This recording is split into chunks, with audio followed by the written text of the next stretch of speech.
You get paid, and within days, it's gone. The rent, the bills, the car payment all pulling from your account before you even get to breathe. Then you wait, counting the days until the next paycheck, just to do it all over again. And somewhere deep inside, you whisper, there has to be more than this. Because this can't be what life is meant to feel like, working harder every year, but never moving forward. You look around, and it feels like everyone else is building something, a business, a future, a life, while you're just trying to survive the month. But listen closely, you're not lazy. You're not broken. You're not behind. You've simply been programmed to live inside a system that rewards survival, not growth, a system that trains you to work, spend, repeat, until your dreams become another bill you can't afford. And if that truth stings, good, because pain is the signal that you're ready to change. The truth is, escaping the paycheck to paycheck life isn't about luck, or a raise, or some magical shortcut. It's about mindset. The same mindset that built fortunes from nothing, that turned ordinary men into pioneers, that Napoleon Hill called definiteness of purpose. It's time to stop blaming your paycheck and start mastering your perception. Because if your mind keeps thinking like a prisoner, your life will keep looking like a cell. But the moment you take control, the moment you decide this ends here, everything begins to shift. In this message, you'll learn how to break free from the invisible trap that's been keeping you small. Not through hype, not through theory, but through clarity, discipline, and the mindset that creates real wealth from the inside out. So don't scroll. Don't click away. This might be the most important conversation you'll ever have about money and about yourself. Because the truth is, you don't need a new paycheck. You need a new philosophy. And today that change begins. Every morning, millions of people wake up and step into the same invisible trap. It doesn't have walls. It doesn't have bars, but it keeps more people imprisoned than any cell on earth. It's called living paycheck to paycheck. It begins quietly. You get your first job. You start earning. At first, it feels good finally. You have money in your hands. You tell yourself, I'll save later. You buy the shoes, the car, the apartment that feels just a little out of reach because you've earned it. Right then, 1 month becomes 2. 2 becomes 5. And before you know it, every dollar that comes in has already been promised to something else. You're no longer working to live, you're working to catch up. And the cruel part is, you might even be doing everything right. You show up on time, you work overtime, you pay your bills, but still, somehow, you can't breathe. Why? Because the trap isn't just financial. It's psychological. It's the belief that your income defines your limits. It's the voice in your head whispering, I'll be okay once I make more money. But that day never comes because the mind that created the problem tries to solve it with the same thinking. Napoleon Hill said it best, the ladder of success is never crowded at the top. Most people never climb that ladder because they're too busy fixing broken rungs at the bottom, paying off credit cards, chasing the next raise, drowning in obligations they didn't even choose consciously. And the trap is so effective because it doesn't feel like one. It disguises itself as normal life. The world tells you that's just how it is. Everyone struggles. So you settle. You normalize the stress. You start saying things like, "At least I have a job." But inside, you know that's not gratitude. That's resignation. The paycheck-to-paycheck life doesn't just drain your bank account, it drains your energy, your focus, your potential. You stop dreaming because dreaming feels expensive. You stop planning because planning feels pointless. You stop believing because belief doesn't pay the bills. And that's how the trap tightens. It convinces you that your circumstances are permanent, that your only goal is to make it to the next month. It turns your creativity into anxiety, your ambition into exhaustion. But here's the truth most people never hear. It's not your income that keeps you stuck, it's your pattern. A man earning $10,000 a month can still be broke if he thinks like a man earning $1. And a man earning $1,000 can start building wealth if he thinks like a man who multiplies it. The difference is not math, it's mindset. When you live paycheck to paycheck, what you've really done is outsource control. You've given the world permission to dictate what's possible for you. You've traded your vision for security and ended up with neither.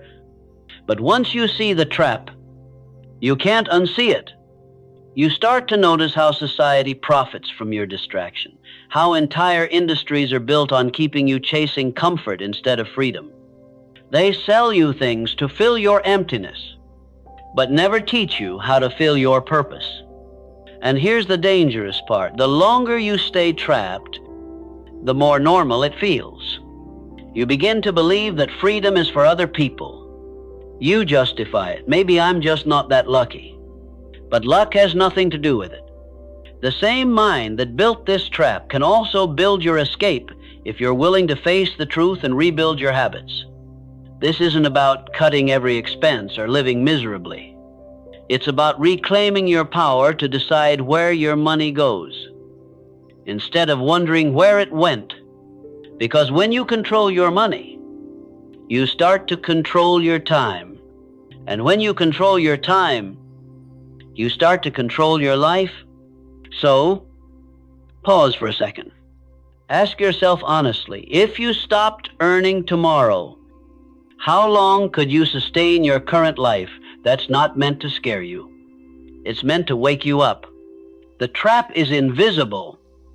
Yes, but it's not unbreakable.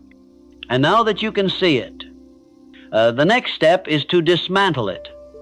In the next chapter, we'll expose the biggest lie that's been keeping you in this loop and how to replace it with the mindset that builds real freedom. Because until you see through the lie, you'll keep mistaking struggle for progress and survival for success. From the moment you could walk, you were told the same story. Work hard, get a good job, save a little. Someday, you'll be free. It sounds noble. It sounds safe. But for most people, it becomes the most dangerous lie they ever believe. Because hard work alone doesn't build freedom. If it did, the people working the longest hours would already be the wealthiest, but they're not. They're exhausted. They're overcommitted. They're trapped. The system taught you to trade time for money and then made sure your time never belonged to you again. Every raise pulled you into a higher rent. Every bonus justified another loan. And every promotion came wrapped in more responsibility, not more peace. You see, society doesn't really want you free. It wants you reliable, predictable, dependent. Because when you're dependent, you keep the machine running. Napoleon Hill called this drifting, moving through life without direction, following the path others drew before you. You think you're making progress, but you're only walking faster on a treadmill that never stops. The lie tells you money is the reward for hard work.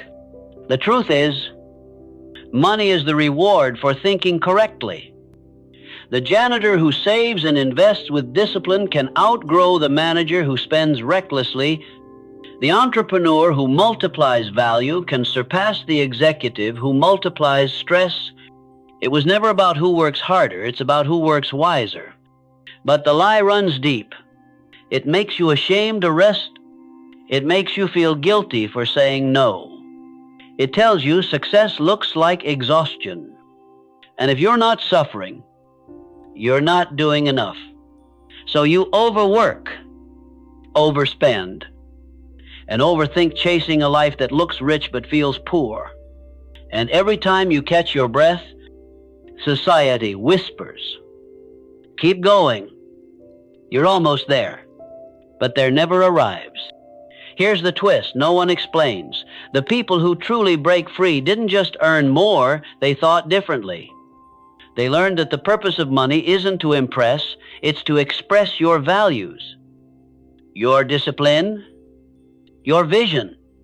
Money doesn't respond to effort, it responds to energy.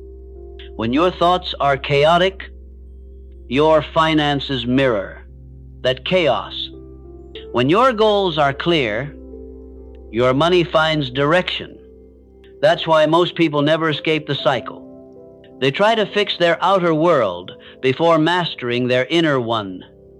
They download another budgeting app, start another side hustle, chase another opportunity.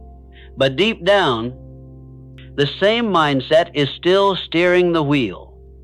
You can't out-earn a broken pattern. You can't outwork a belief that says, "I'll never get ahead." You must reprogram it from the inside out. Hill wrote, "Your only limitation is the one you set up in your own mind." And that's where your breakthrough begins, not in your paycheck, but in your perception. So what is the real truth? It's this: freedom starts when you stop obeying the lie, when you stop defining success by hours and start defining it by impact, when you stop asking, "How can I earn more?" and start asking, "How can I become more?" Because the moment you shift from survival to creation, everything changes. Your energy shifts. Your focus sharpens. Your actions align, and money begins to follow you, not the other way around. In the next chapter, we'll dig into that shift. We'll explore the hidden force that keeps you locked in scarcity and how to rebuild your mental framework so that wealth becomes your natural state. Because the greatest lie is that freedom is earned later. The truth freedom begins the moment you decide to think differently right now. Scarcity isn't about the number in your bank account, it's about the thoughts in your head. You can have $1,000 or $100,000 and still live every day with the same quiet fear. What if I lose it? What if it's not enough? That fear is the invisible chain that keeps most people stuck, no matter how much they earn. It begins early when you grow up hearing phrases like, "Money doesn't grow on trees." Be realistic. People like us don't get rich. Each of those sentences plants a seed in the subconscious, a seed that whispers there's never enough. And when that belief takes root, it grows into habits. Habits of panic spending, of hoarding, of self-sabotage. You spend the moment you earn, not because you want the thing, but because spending feels like control in a world where you've always felt powerless. This is the psychology of scarcity. It convinces you that the safest way to live is to stay small. It tells you not to dream too big, because disappointment hurts more than discipline. It tells you to stay where you are, because the unknown looks dangerous, even when the known is miserable. And so, people stay trapped not by poverty, but by fear of change. Napoleon Hill warned of this exact prison. He said the greatest enemy of success isn't failure, it's fear. Fear of loss, fear of judgment, fear of stepping away from the crowd. because the crowd lives in scarcity and it defends that scarcity like a religion. The moment you start thinking differently, they'll tell you you've changed. They'll call you selfish, unrealistic, delusional. But remember this, the crowd never builds empires. The crowd never writes history. Scarcity turns life into survival. It makes you believe that every opportunity someone else gets is one less for you. It breeds jealousy, resentment, comparison. You scroll through social media and feel smaller with every swipe, forgetting that most people are just wearing masks of abundance while secretly drowning in debt. Abundance isn't what you see. It's what you feel. It's the inner knowing that says there is always more coming. There is enough for me and enough for everyone. That mindset doesn't come from wishful thinking. It comes from alignment. When your purpose is clear, your energy expands and opportunities match that frequency. But when your thoughts are built on lack, your life keeps reflecting lack. Every decision, every relationship, every purchase, all become mirrors of your fears. Think about it. How many times have you said yes to something just because you were afraid to lose it? A job you hate, a deal that drained you, a lifestyle that impressed others but suffocated you? That's scarcity, at work disguised as responsibility. Abundance, on the other hand, says I choose what aligns, not what's available. It's not arrogance, it's awareness. Because once you realize you create your own opportunities, you stop begging for permission. Hill called this definiteness of purpose, knowing exactly what you want, and refusing to accept less. It's the mindset of the man who says, I don't chase money. I attract it through value. Scarcity makes you chase. Abundance makes you build. One is rooted in fear. The other, in faith. Faith that your ideas have power. Faith that your discipline has direction. Faith that every small step forward multiplies with time. When you start living from that place, everything begins to change slowly at first. Then all at once, your tone changes. Your choices sharpen. Your energy becomes magnetic. People feel it before they understand it. And life starts to rearrange itself around your new vibration. So here's the truth. You can't escape a scarcity life with a scarcity mind. You can't hold fear in one hand and expect abundance in the other. At some point, you must release the old story, the one that says you don't deserve more, and replace it with a new one. I am the source of my wealth. I am not waiting for permission to rise. In the next chapter, you'll learn how to turn that new story into action, how to look at your money, your habits, and your daily decisions as mirrors of who you're becoming. Because once you understand that your money is a reflection of your mind, you'll realize something extraordinary. You don't need more income to feel wealthy. You just need a wealthier identity. Take a deep breath. Now look at your bank account not with fear, but with curiosity. Every number, every transaction, every dollar that comes in and goes out is telling you a story. The question is, are you willing to listen? Because your money is not just about money. It's a mirror reflecting the way you think, the way you feel, and the way you live. If your account is always empty, it's not just a financial problem. It's a mindset pattern. It shows how you relate to yourself, your discipline, your patience, your confidence. The numbers are only symptoms. The beliefs are the cause. Think about it. If you constantly find yourself spending on things you don't need, you might not be chasing pleasure, you might be escaping pressure. If you always give your money away to help others while neglecting your own needs, you might be seeking validation, not generosity. And if you hold on to every penny with fear, you're not being wise, you're being controlled by scarcity. Your relationship with money reveals everything you believe about worth, how much you think you deserve, how much you think life owes you, how much you trust yourself to create more. Napoleon Hill wrote, "You must earn the right to be rich through the correct use of your mind." That means your outer world will never expand beyond your inner beliefs. If you see yourself as someone who barely survives, your subconscious will keep you exactly where survival feels safe. So the first step to change isn't to fix your income, it's to fix your reflection, to look at your habits and ask, what part of me is this behavior protecting? The man who overspends is protecting his ego. The man who underinvests is protecting his fear. The man who refuses to learn about money is protecting his comfort. But protection is not progress. You can't grow while you're hiding from the truth. Your money mirror also reflects your time. If you waste hours scrolling, complaining, or procrastinating, your wallet will start to echo that same laziness. If you invest your time in growth, in learning, in creating, your finances will eventually follow that same pattern.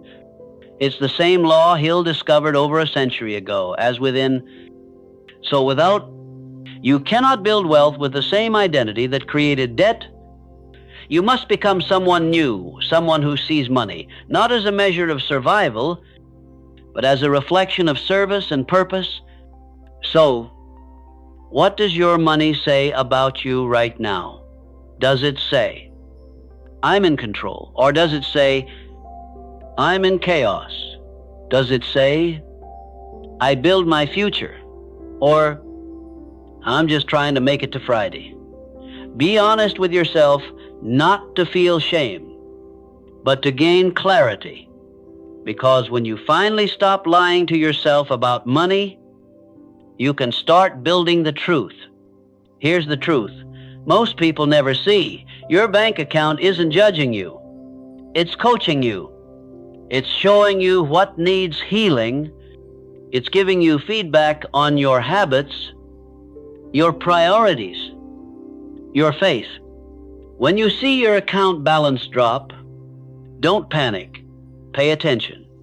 Ask yourself, what decision did I make from fear instead of intention? When you receive money, don't just spend it, assign it.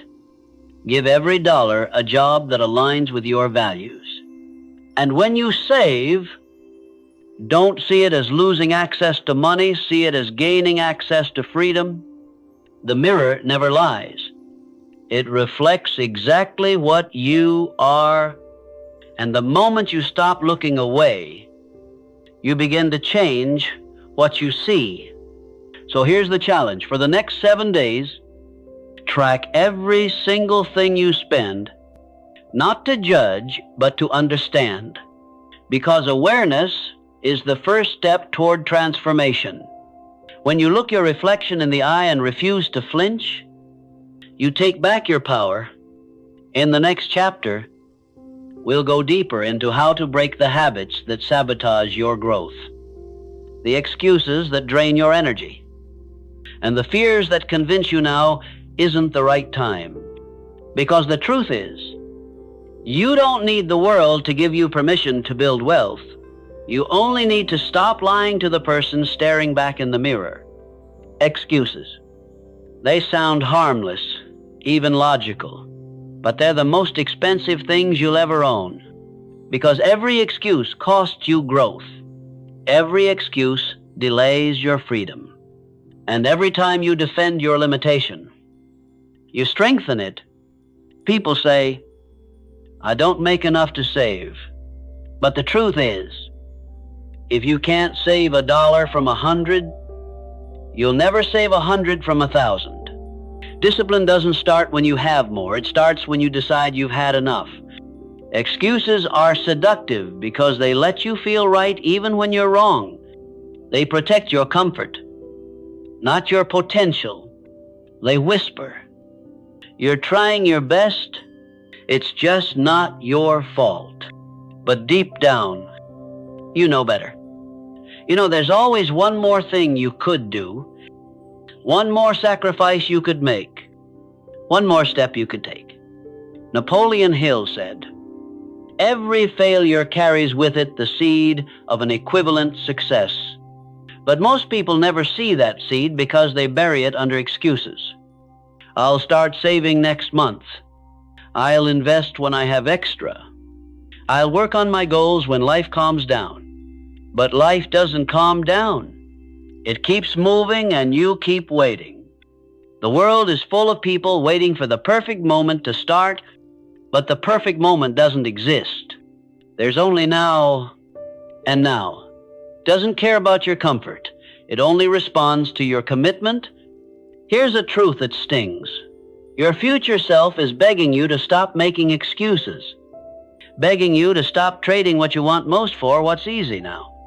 Because every time you choose convenience over discipline, you delay your own destiny. Excuses disguise themselves as logic. They say, "I need rest." When what you really need is purpose, they say, "It's too risky." When what you fear is responsibility, they say, "It's not fair." When what you mean is, "I'm not ready to try again." But excuses don't just keep you broke, they keep you small. They keep you in conversations that go nowhere. They keep you surrounded by people who validate your limits instead of challenging them. The moment you decide to rise, you'll notice some people will get uncomfortable because your progress exposes their procrastination. So they'll say, "You've changed." And you'll smile and say, "Finally." The man who builds wealth doesn't argue with excuses, he incinerates them. He doesn't wait for motivation, he moves until momentum appears. He doesn't say, "He can't." He says, "How can I?" And that single question shifts everything, because the difference between those who stay stuck and those who break through isn't luck or talent or opportunity. It's responsibility. When you take full responsibility for your financial life, you stop waiting for someone to rescue you. You stop blaming your boss, your government, or the economy. You realize that no one's coming to save you, and that's the best news you'll ever hear. Because it means you can save yourself. Every excuse you burn becomes a brick in your new foundation. Every day you act instead of complain. Your confidence grows, and confidence compounds faster than interest. So today, write down every excuse you've ever used. Every "I can't." Every "I'll try." Every "maybe later." Then destroy that list. Tear it. Burn it. Delete it. Whatever you must do to make it final. Because as long as that list exists, it owns you.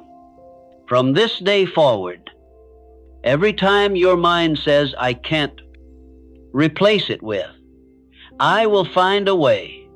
Every time it says, "I don't know how," replace it with, "I'll learn." Every time it says, "It's too late," whisper back, "Not for me." That's how transformation begins, not with money, but with a decision, no more excuses. In the next chapter, we'll move from burning excuses to building systems, the daily disciplines that reprogram your mind for success. Because mindset without structure fades. But when you align belief with consistent action, freedom stops being a dream and becomes a habit. Everything begins and ends in the mind. Before a man changes his income, he must change his identity. Before he multiplies his wealth, he must master his thoughts. You can read every financial book on earth, but if your subconscious still believes I'm broke, you will find ways to prove it true. Because your mind is not loyal to your dreams, it's loyal to your conditioning. Napoleon Hill discovered this long ago. He said, "Whatever the mind can conceive and believe, it can achieve," but most people never get past the believing. They say the words, but they don't feel the truth. They recite affirmations in the morning and complain by afternoon. They hope for abundance, but think like victims.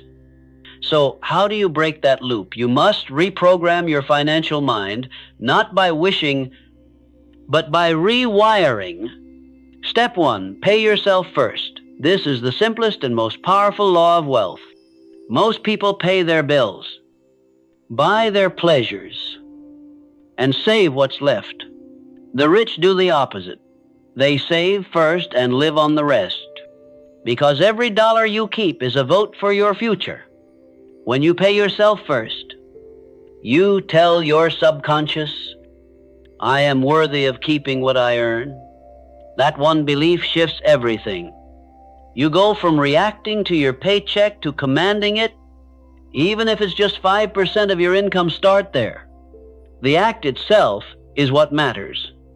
It's not about the amount. It's about the identity.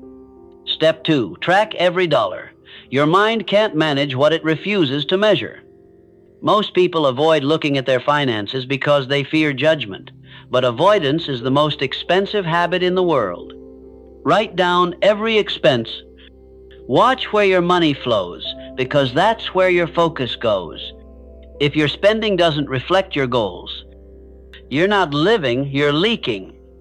Money is energy. It will always flow to what you value most. So if you say you value freedom, but your spending screams comfort, your actions are lying louder than your words. Step 3, build a zero-based plan. Every dollar should have a purpose before the month even begins. Not 1 cent should wander aimlessly. When your money has direction, you have peace. When it doesn't, you have chaos. This is how you train your mind to think strategically, not emotionally. Write it out. This is for saving. This is for investing. This is for learning. This is for living. When you assign meaning to money, it starts to serve you instead of control you. Step 4, replace emotion with intention. Most financial problems come from emotional decisions. You shop because you're bored. You eat out because you're stressed. You buy because you crave validation. But wealth doesn't come from emotion, it comes from discipline. Next time you want to spend, pause for 5 seconds. Ask yourself, is this moving me toward freedom or away from it? If you can answer honestly, you'll make better decisions than 90% of people. Step 5, practice autosuggestion. This is one of Hill's most misunderstood principles, but it's the foundation of all success. Autosuggestion means feeding your subconscious the truth you want it to believe. You repeat it until your mind stops resisting and starts obeying. Instead of saying, I'm broke, and say, I'm learning to master money. Instead of saying, I can't afford it, and say, how can I afford it? Instead of saying, I'm bad with money, and say, I'm becoming a better steward every day. Your words are commands to your subconscious, and your subconscious shapes your reality. Repeat these statements daily, not just with your mouth, but with emotion, because repetition without emotion is noise. Repetition with conviction is power. Step 6, visualize the financial future you deserve every night before you sleep. See yourself living the life you want, not just the house or the car. Feel the peace, The freedom of knowing every dollar is working for you. The pride of saying, I own my time. Your subconscious doesn't know the difference between imagination and reality. So when you visualize abundance, you teach your brain to recognize it when it appears. This isn't magic, it's neuroscience. You train your reticular activating system, the part of your brain that filters opportunity, to focus on solutions, not scarcity. Suddenly, new ideas appear. You notice patterns. You attract people who match your vibration. That's how the mind reprograms itself, through consistent focus on who you want to be, not who you used to be. Reprogramming your mind isn't a one-day event, it's a daily ritual. It's brushing the dust off your beliefs every morning. It's catching your old thoughts before they poison your new identity. It's refusing to settle for mediocrity when excellence is an option. Because once your mind accepts abundance as normal, your life will start reflecting it effortlessly. Money will stop being a source of stress and start being a servant of purpose. And that's when you know you've broken the cycle, when you no longer work for money, but money works for you. In the next chapter, and we'll go deeper into identity, how to become the kind of person who doesn't just earn wealth, but embodies it. Because wealth is not something you chase, it's something you become. There's a moment in every person's journey where knowledge isn't enough. You've read the books, you've listened to the talks, you understand what to do, but somehow you keep slipping back into the same patterns. Why? Because you haven't changed who you believe you are. You see, your actions will never outperform your identity. If you still see yourself as the broke one, the struggler, the survivor, you'll subconsciously create situations that confirm it, not because you want to fail, but because your mind is loyal to familiarity. Napoleon Hill said, "Success requires no apologies, and failure permits no alibis." That means you must stop apologizing for becoming someone new. The old version of you cannot come where you're going. You can't step into abundance while clinging to an identity built in scarcity. Identity is powerful because it controls your automatic behaviors. If you identify as a smoker, quitting feels like dying. If you identify as undisciplined, effort feels unnatural. But once you shift identity, everything else follows naturally. The man who is disciplined doesn't force himself to wake up early, it's who he is. The woman who is wealthy doesn't try to save, it's what she does. You can't fake identity, you must embody it. So ask yourself, who do I believe I am when no one's watching? Am I the kind of person who controls my money or who lets it control me? Am I the kind of person who delays gratification or seeks comfort at every turn? Your answers reveal the gap between where you are and who you must become. To bridge that gap, you must practice being your future self today, not next month, not when life feels easier. Right now, start with your language. Stop saying, "I'm trying to get better." Start saying, "I'm becoming stronger every day." Stop saying, "I'm not good with money." Start saying, "I manage my finances with clarity and purpose." Your brain listens. Your words are blueprints for your identity. The more you speak as the person you want to become, the faster your subconscious begins to accept it as truth. Then, act accordingly, even in small ways. If your future self is financially free, how would they spend today? Would they blow money on impulse or invest it in growth? Would they sleep through the morning or wake with intention? Would they complain about their job or use it as capital for freedom? Every action you take is a vote for the person you're becoming. Cast enough votes in one direction, and eventually, Your mind adjusts its allegiance. Here's the secret. You don't become wealthy when you get money. You become wealthy the moment you start thinking, speaking, and acting like someone who already is. Because wealth is first mental, then material, your current results are simply a lagging indicator of your past identity. Who you were 6 months ago built your current circumstances. Who you choose to be today will build your next chapter.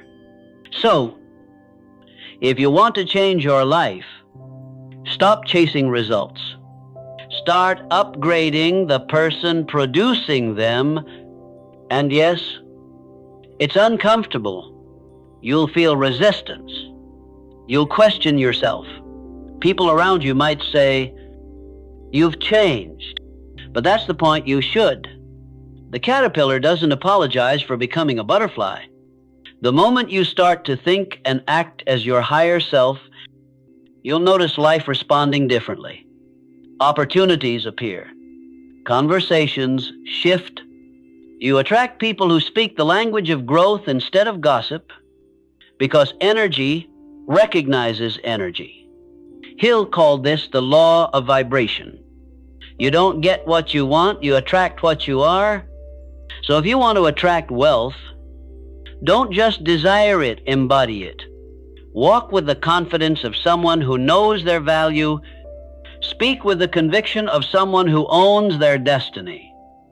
Make decisions like a person whose future is certain, not fragile. That's how you rewire the invisible, not through pretending, but through persistent alignment. Identity is not built in a single decision. It's carved through repetition.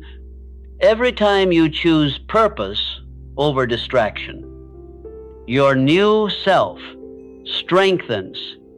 Every time you keep a promise to yourself, your subconscious says, "This is who we are now."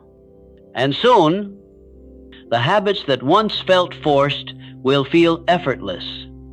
You won't be acting anymore. You'll simply be being. In the next chapter, we'll talk about how to protect that transformation, how to grow quietly without seeking validation, so your progress becomes undeniable and permanent. Because real power doesn't shout, it radiates. And once your new identity is born, it deserves to grow in peace. Silence is underrated in a world that never stops talking. Everyone wants to show, to prove, to announce. But true transformation, the kind that rewires your life from the inside out, doesn't happen in noise. It happens in silence. The loud ones seek validation. The quiet ones seek mastery. And when it comes to building a new identity, wealth, or purpose, your silence will be your superpower. Because growth doesn't always look glamorous, it often looks like saying no when everyone else says yes. It looks like staying home to plan while others go out to escape. It looks like early mornings, late nights, and no applause in between. That's why most people never see success coming, because it's being built quietly while they're busy seeking attention. Napoleon Hill called this the law of controlled attention. He said that focus, when concentrated, becomes power, and that every man who mastered himself first had to master his emotions and environment. So, when you choose silence, you're not being passive. You're building pressure like coal turning into diamond. You're refining your focus, protecting your energy, and refusing to waste it on people who can't yet understand your vision. Silence doesn't mean hiding. It means withholding access until results speak for you. Because the more you talk about your plans, the more energy you lose executing them. Your brain confuses talking with doing, and satisfaction replaces hunger. That's why the ones who constantly announce their goals rarely finish them. They feed off reaction instead of momentum. But the ones who move in silence, they conserve their power. And when they arrive unstoppable. Think about nature. The seed doesn't scream while it's growing. The roots don't make noise when they're strengthening beneath the surface. But one day, the tree rises tall. Undeniable, unshakable. That's your journey. You don't need to broadcast your progress. You need to become your progress. Let your discipline speak. Let your results whisper louder than your words. Let your new habits make so much noise in the world that you never have to explain yourself again. The silent revolution begins when you stop performing and start producing. It's when you stop proving and start building. It's when you realize that validation is a distraction disguised as motivation. You don't owe anyone an explanation for your glow-up. You don't owe the world proof that you're doing something. Your life will speak for itself in due time. But here's the challenge. Silence also tests your patience. Because there's no immediate applause in the quiet. There's no one cheering you on at 5 a.m. There's no likes, no recognition, no instant reward. That's where most people break, because they mistake silence for stagnation. But silence isn't a pause, it's preparation. It's where you build emotional muscle. It's where you train yourself to be consistent without being seen. And that's when your power becomes unshakable, because you're no longer driven by attention, but by alignment. Hill wrote, "Tell the world what you intend to do, but first show it." That's not arrogance. That's strategy. Your focus is sacred. Guard it like treasure. When people ask what you're up to, smile and say, "You'll see," because they will. In this silent season, you'll notice certain things fall away. The need to explain yourself, the need to compare, the need to be liked, and in their place, peace grows, clarity grows, confidence grows. You'll find yourself smiling at moments that used to frustrate you, because you finally understand you're not behind, you're becoming. The quiet is your cocoon, and what looks like isolation is actually incubation. So stay consistent in your silence. Read when others scroll. Build when others boast. Discipline yourself when no one's watching. Because when the time comes to reveal what you've built, it won't be a surprise, it'll be destiny unfolding. The most powerful people in the world don't chase attention. They attract it through mastery. And mastery is always born in silence. In the next chapter, we'll talk about time, how 6 months of radical focus can change everything. Because once you've built your discipline in the dark, you'll be ready to bring your light into the world. 6 months. That's all it takes to change your life completely, permanently, radically. But only if you stop waiting for the perfect moment and start committing to the present one. Think about it. 6 months is 180 days. 180 chances to think differently. 180 mornings to build momentum. 180 nights to reflect, learn, and adjust. That's not much time, but it's enough to transform everything.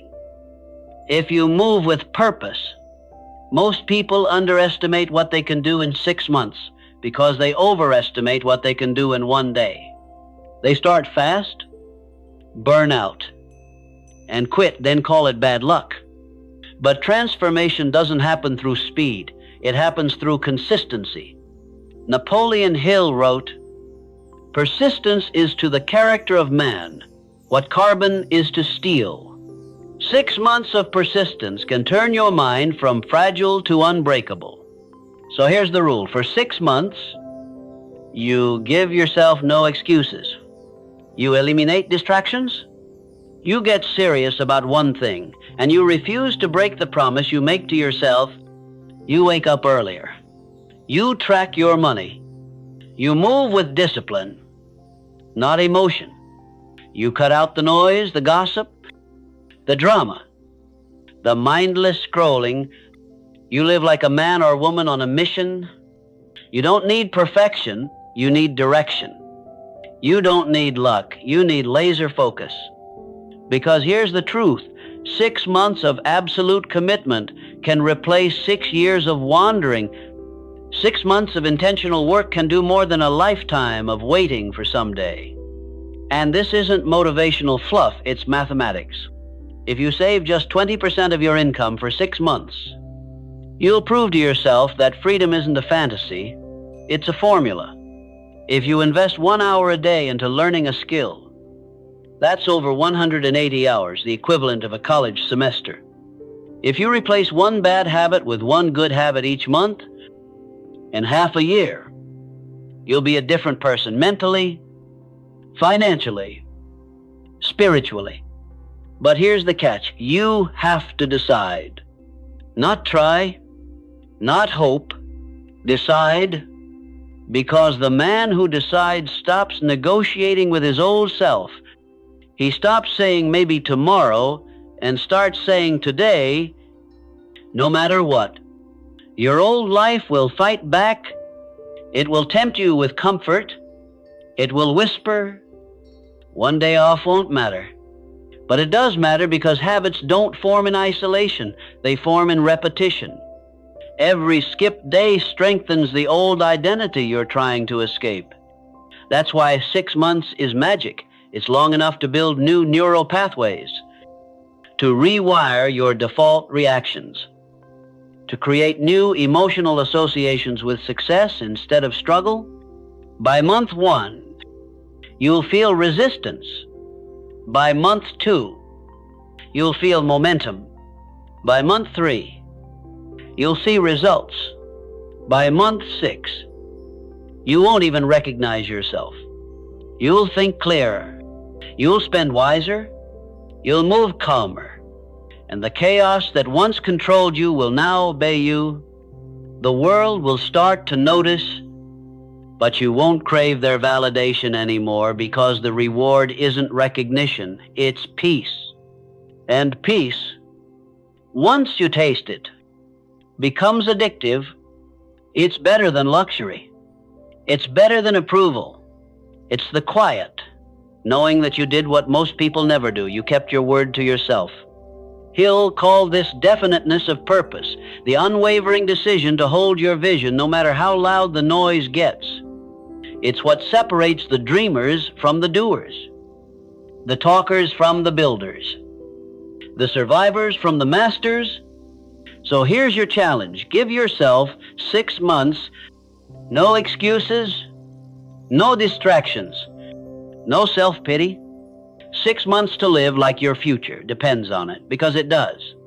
6 months to stop reacting and start creating. 6 months to prove that discipline can rewrite destiny. Because 6 months from now, one of two things will happen. You'll be deeper in the same cycle, or standing on the other side of it, wondering why you didn't start sooner. You decide which version of you will show up.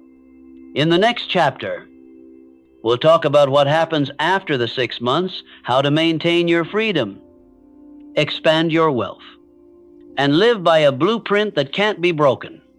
Because once you master time, the next step is to master life itself. Freedom. That's the word everyone wants, but few truly understand. Most people think freedom means having more money and more time, more options. But real freedom doesn't begin with money, it begins with mastery. Freedom is not doing whatever you want, it's doing what's right for your future, even when it's uncomfortable. It's saying no when your old self begs you to say yes. It's controlling your desires before they control you. Napoleon Hill said, You either control your mind or your mind controls you. That's the foundation of the Freedom Blueprint, because you can't master life until you master thought. 1. Master your mind. Every thought you allow creates a result you live with. You can't think scarcity and expect abundance. You can't think fear and expect freedom. Your mind is the architect of your circumstances, and you must train it like a craftsman shaping his masterpiece. Every morning, direct your thoughts before the world does. Visualize the life you're building. Speak your affirmations with conviction. I am disciplined. I am capable. I am the creator of my wealth. Those aren't just words, they're mental commands that shape your actions. 2.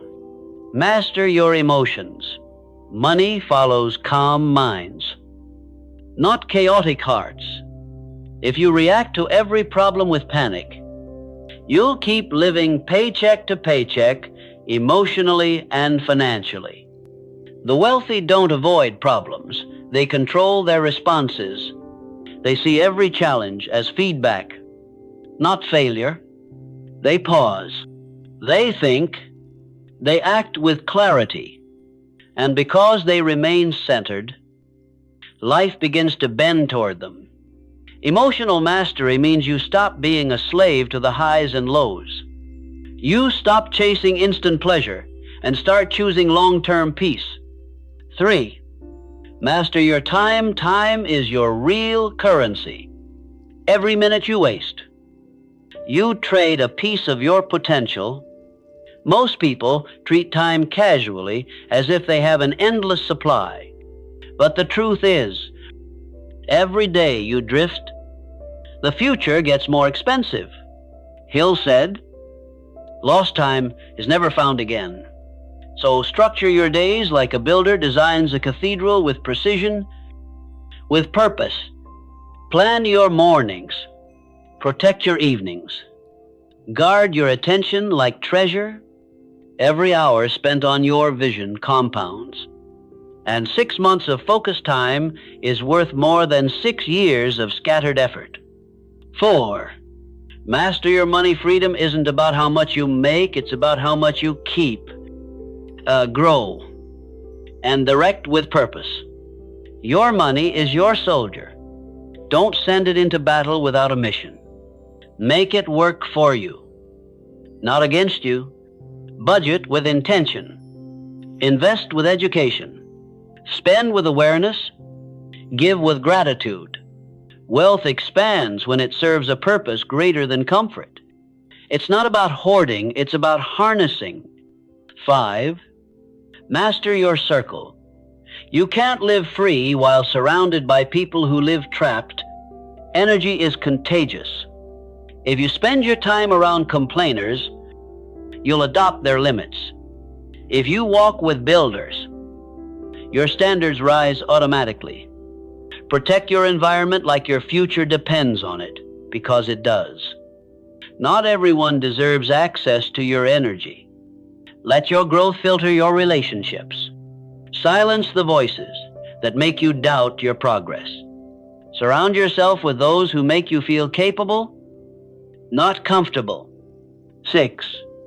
Master your mission. The ultimate goal of freedom isn't escape, it's impact. When you've built yourself up, the question becomes, now what you're meant to serve, to create, to contribute. Hill taught that the secret to success is service. You prosper by helping others prosper. That's how wealth sustains itself, through value exchanged, not just money earned. So use your freedom wisely. Teach others what you've learned. Inspire those who feel stuck where you once stood. Your story might be the spark that lights someone else's revolution. When you master these 6 areas, mind, emotion, time, money, circle, mission, freedom stops being a dream. It becomes your default. You wake up calm, focused, certain. You no longer chase you. attract. You no longer survive, you design. You no longer react, you lead. And that's the true power of the Freedom Blueprint. It's not about reaching a finish line, it's about living as the architect of your destiny. So look back at how far you've come. You've broken through fear. You've burned excuses. You've built discipline. And now, you hold the keys to your own freedom. The blueprint isn't complicated, it's consistent. And it starts the same way it ends, with a decision to think differently, to act intentionally, to live deliberately. Because once you decide, truly decide, nothing can stop you. And that's when life stops feeling like survival and starts feeling like freedom. Pause for a moment. Take a deep breath. You've just walked through the hardest truth most people never face. You've seen the trap. You've burned the excuses. You've reprogrammed your mind. And now, you stand at the edge of something extraordinary freedom. Not the kind of freedom sold in advertisements or shown in highlight reels, but the quiet, powerful kind. The kind that lives inside a person who no longer waits for permission to rise. You've learned that it's not the paycheck that defines you, it's the person behind it. You've learned that discipline is stronger than motivation, that silence is more powerful than validation, and that 6 months of focus can do what 6 years of hesitation never will. Now, it's your turn. No more wishing. No more waiting. No more someday, because someday is today. And the decision you make in this moment will echo across the rest of your life. So say it out loud, not to me, but to yourself. I'm done surviving. I'm ready to live free. Say it again until your soul believes it. Then take action. Right now. Start the plan. Write the goal. Make the call. Save the dollar. Do the thing your future self will thank you for, because the distance between your current life and your dream life isn't measured in time, it's measured in decisions. The world won't hand you freedom, but it will step aside for the one who claims it. You don't need a miracle. You just need a mindset, the think rich mindset. So if this message spoke to you, if something inside you knows this is your time, then don't just click away. Act. Subscribe